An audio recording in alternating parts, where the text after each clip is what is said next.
Maxay ahayd warqadda sirta ah ee Jaale Maxamed Siyaad Barre u diray qabiilada Soomaaliyeed bishii Oktoobar ee sanadkii 1992? Maxamed Siyaad Barre, oo ahaa madaxweynihii saddexaad iyo kii ugu wakhtiga dheeraa madaxdii soo martay dalka, ayaa warqad aad u xiiso badneed u diray qabiilada Soomaaliyeed. Warqadda oo ka koobnayd 3 bog ayaa ku bilaabatay koofar yar oo gaaban oo ay Canab Maxamed Siyaad Barre, oo uu dhalay Maxamed Siyaad, ay ku sharaxayso waxa ay tahay warqadda aabaheed. Canab waxa ay ku bilowday koofarkeeda in warqadda Maxamed Siyaad Barre ay tahay warqad nabadeed, waxayna tiri: "Waxaan idinku wargelinayaa dadaalka joogtada ah ee Mudane Maxamed Siyaad Barre ee ah in nabad iyo xasillooni lagu soo celiyo Soomaaliya. Sidaas awgeed, waxaa halkan ku lifaaqan warqadda soo socota oo ah mid iyadu is-sharaxaysa, waana fariin nabadeed oo ku socota dhammaan hogaamiyeyaasha dhaqanka Soomaaliyeed, kana timid Mudane Maxamed Siyaad Barre oo kula talinaya inay saacidaan dadaalka gargaarka iyo nabadda ay waddo Qaramada Midoobay, iyo inay xal waara u raadiyaan mushkiladda maanta haysata Soomaalida si loo ilaaliyo ummadnimadooda." Waxa ay Canab koofarka warqadda ku sheegtay inay tahay ergey gaar ah oo ka socda Maxamed Siyaad Barre, mana aysan sheegin wax taytal ah oo uu leeyahay aabaheed. Bogga koowaad ee warqadda Maxamed Siyaad waxaa ku taalla istaambada madaxtooyada Jamhuuriyadda Dimuqraadiga ah ee Soomaaliya, waxayna ku taariikhaysan tahay 15 bisha Sebteembar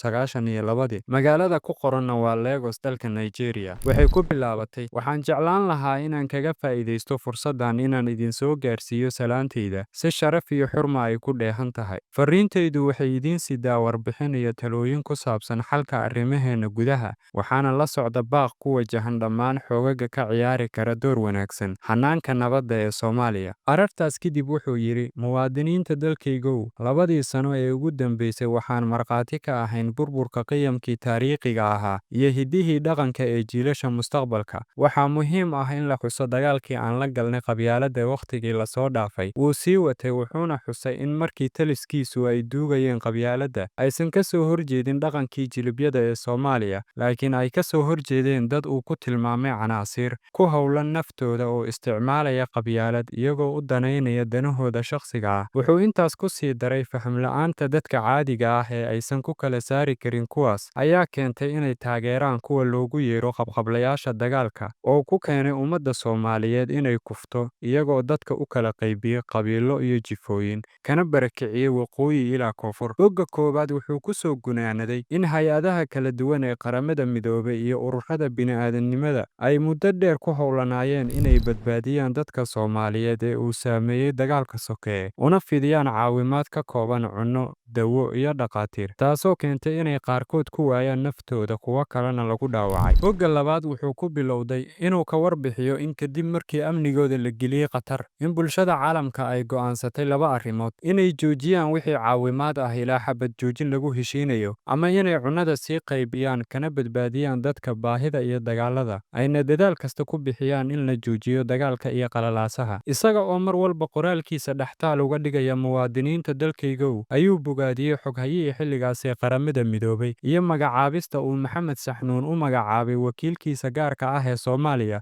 si uu uga caawiyo xoghayaha guud arrimaha la xiriira xal nabadeed oo loo helo khilaafka ka taagan Soomaaliya. Maxamed Siyaad Barre wuxuu kaloo bogaadiyey dalka Maraykanka oo ciidan u soo diraya xeebaha Soomaaliya si ay u caawiyaan howlgallada Qaramada Midoobay. Wuxuu yidhi: "Uma aragno tallaabadaas inay tahay caqabad, laakiin waa xoog caawimaad oo gacan ka geysanaya nabadda dalkeenna." Si kastaba, wuxuu sheegay inuu welwelka uu qabo la qaybsaday dalal uu ku sheegay waddamada saaxiibada ah sida Maraykanka, waddamada Yurub, waddamada Afrika iyo waddamada Carabta, khaasatan Sacuudiga, uuna ka codsaday inay caawimaad baaxad leh u fidiyaan dadka ka kooban 1,5 milyan ee u baahan caawimaadda degdegga ah ee dhanka cunnada iyo daryeelka, kuna sugan dalka gudihiisa iyo xuduudaha Kenya iyo Itoobiya. Wuxuu yidhi: "Waxaan wargeliyey dowladahan si aysan ugu dhex wareerin arrimaha siyaasadda iyo si ay nabad uga sameeyaan Soomaaliya, inay wada shaqayn la yeeshaan hogaamiyeyaasha dhaqanka, aqoon-yahanada iyo siyaasiyiinta wanaagsan ee aaminsan nabadda iyo xasilloonida Soomaaliya." Wuu sii watay, wuxuuna sheegay inuu baaq u diray Qaramada Midoobay in shuruudaha ciidan nabadeed loogu daabulayo Soomaaliya inaysan la mid noqon xaaladii aan ku sugnayn 1950 ilaa 1960 oo ahayd maxmiyadii Qaramada Midoobay.